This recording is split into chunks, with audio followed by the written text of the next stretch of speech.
Michael Brandt here with GarageBound LLC. It appears we've got a box, a surprise box or a supplemental box from Blue Demon Welding, and we're really excited to open it up, see what's in here, see the great products that they have, and how it's going to help me accomplish the tasks in my business here at GarageBound LLC. So let's open this up, see what we got here. Welding Material Sales Inc. And they're in Illinois. Steel ball. It's like Christmas today. Yes! Paper! Alright, Blue Demon Weld products. We have nickel-free cast iron, problem-solving, all positions, welding electrodes. These are going to be killer for cast iron, and it just so happens that somebody dropped off a job the other day that I'm going to use them out for the first time. And we'll do a review on weldability and how well they bond to cast.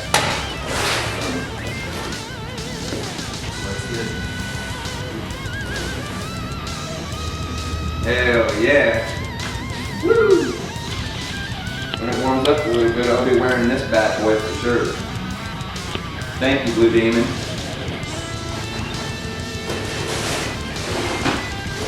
Ooh, a box in a box. I love a box in a box. Not that I'm ungrateful, but I don't need that part.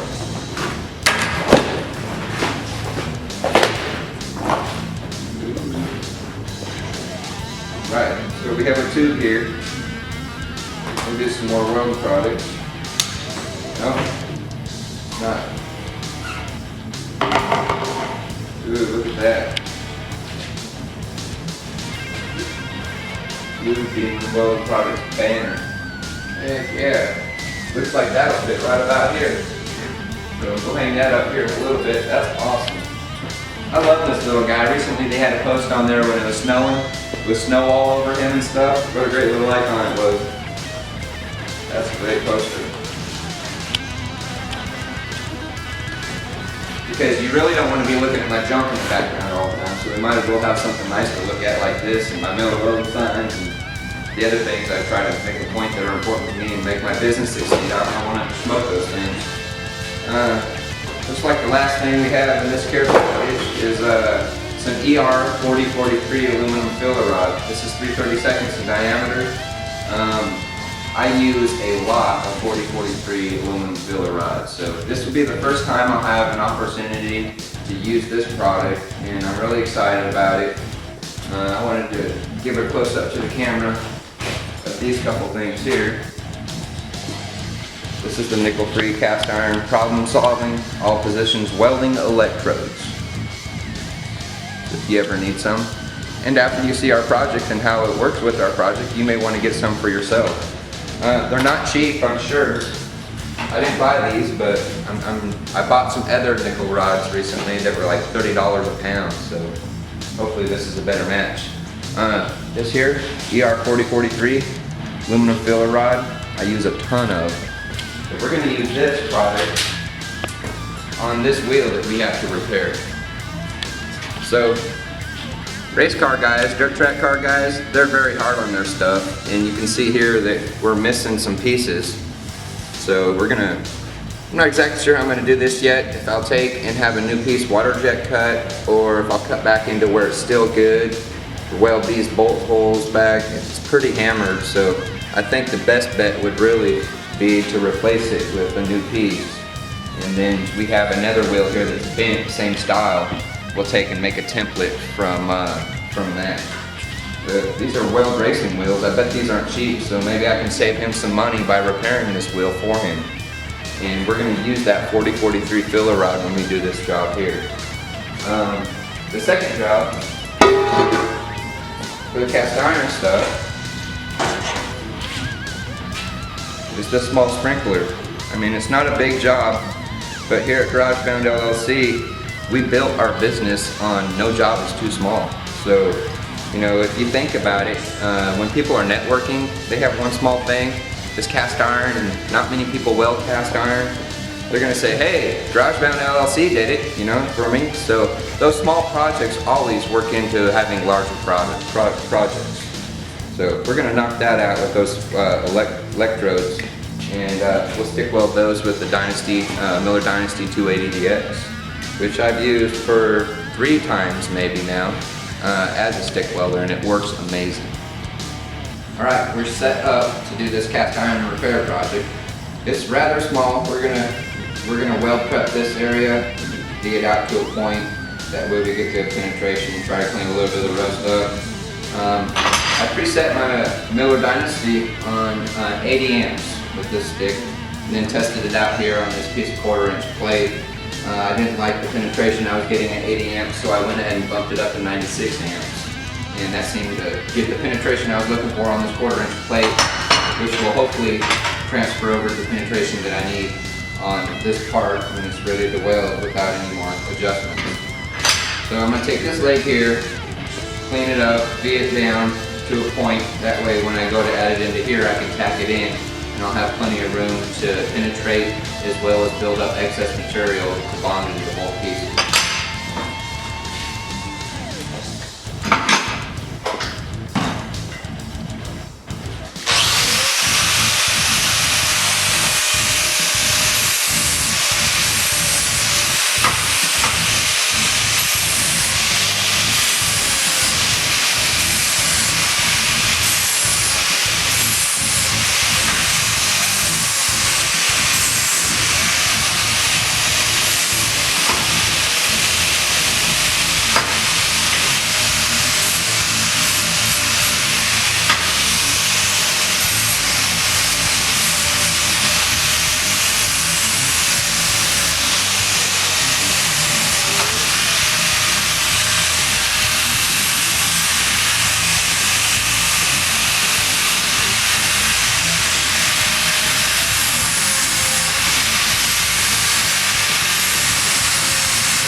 So one thing I don't usually like doing is messing with the surface that's actually going to touch during the braking, during the points or at the points where they broke, because that's going to help give me alignment to know how these things can go back together.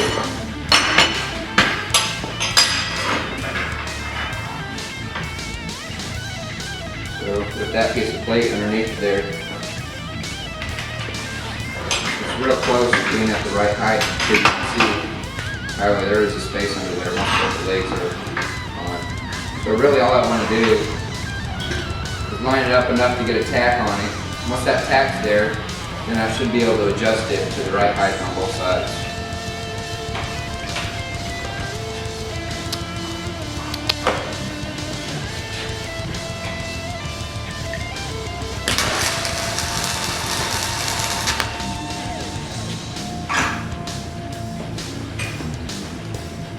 Boy, that blends real nice.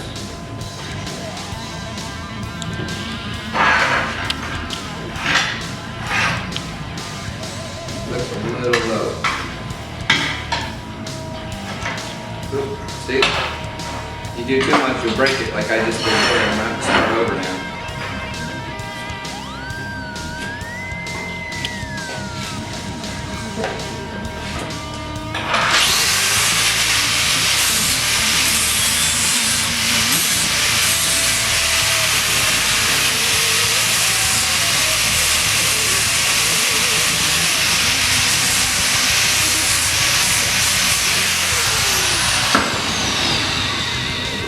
No problem, just a minor setback.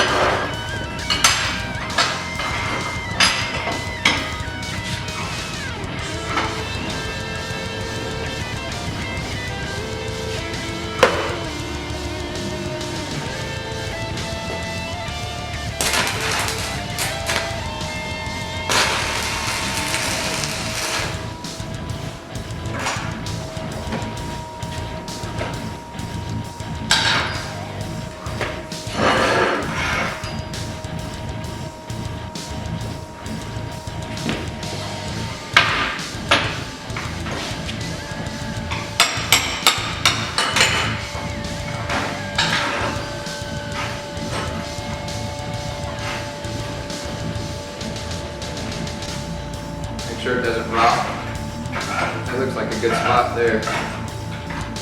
So since it is tacked, I'm going to come over here and get this bottom side where I have a nice V. A lot of times, to get a better start on your stick rod, you take and you just roll off the very end of the flux there. That way when you arc it to the metal, it'll touch that electrode and start welding, so you don't have to sit there and beat on the project.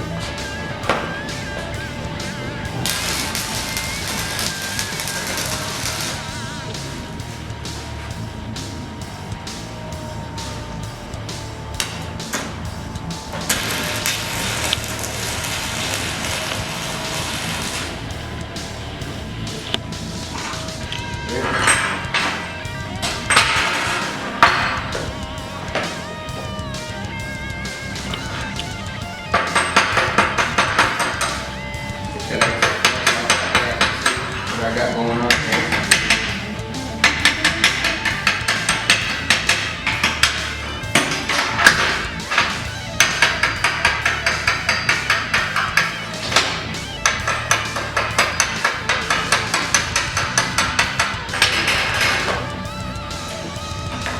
Yeah, you can see nice, even bonding with this. This is a really good product for cast iron solutions. So I got a nice good tack there, right here, one on the top here. And I'm a little close right here, I didn't beat it out enough. I want this to be sturdy so when they just throw it out in the yard, it doesn't break again. So I'm going to take my cutoff wheel and V down into this material a little bit more so I can get a whole lot better penetration.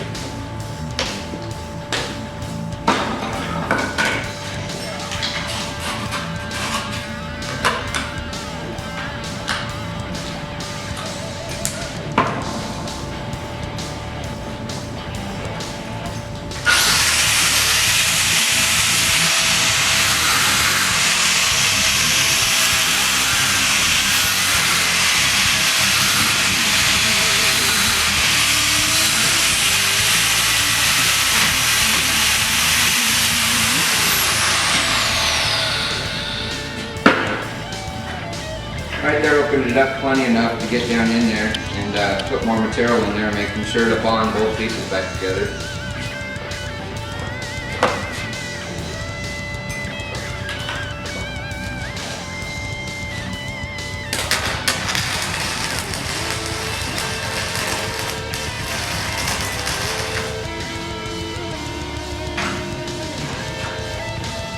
This is some really good rod. It just wrapped right around the corner. I didn't have to really give too much of an angle either way to get it back down in that space. So, got one more small spot here. And then of course if you wanted to strengthen it, you know, this is an antique item. I think it had some sentimental value to my customer. It may have been his grandfather's or his father's. So I wanted to keep it as clean looking as possible. So what I'm going to do is make some extra material build up on the back side here where it can't be seen, because you may end up using the sandblast this and paint it later on. Looks like you have brass connections here. Those look pretty nice, all polished up.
Boy, this material really lays in flat very nicely.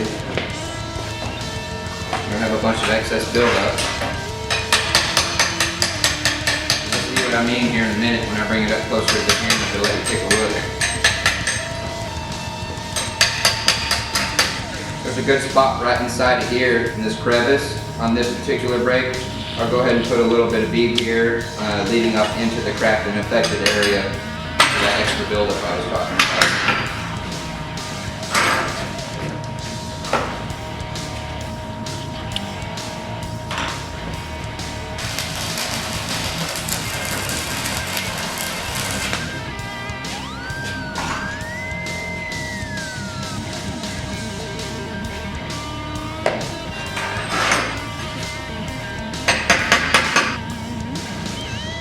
Alright, we're done welding.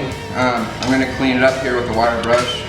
It doesn't look like I'm going to have to do any grinding with my die grinder, which I thought I was going to have to. On another small cast iron project, I used a nickel rod that I got at my supplier, and even with that I had to do die grinding to clean it up. But this material flows so well that I'm not going to have to do any of that. So I'm just going to clean it up here a little bit with this wire brush and bring it up close to the camera, and you can see for yourself and be your own judge of how well this material flows into cast iron. I guess the real test would be to take and hit it right here with the hammer to see how well it holds, but we're not going to do that. So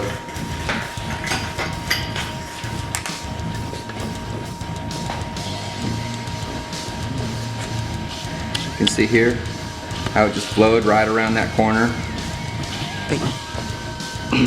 Even up here at the top. This piece right here, I just laid a small bead right around here and it conformed, fell into the valley that I had grinded out as a filler pass, and worked great. So here it is, Blue Demon CASTARC 1/8 inch, 96 amps on the Miller Dynasty 280. Thank you for watching. Blue Demon welding products make my job easier. I'm not always the smartest person in my business, and I still continually learn things every day. One thing that I can count on is Blue Demon's customer service. If I'm into a process or a project or a custom welding job that I don't know much about, I can reach out to them, tell them what I'm doing, and they're going to put me on the right product.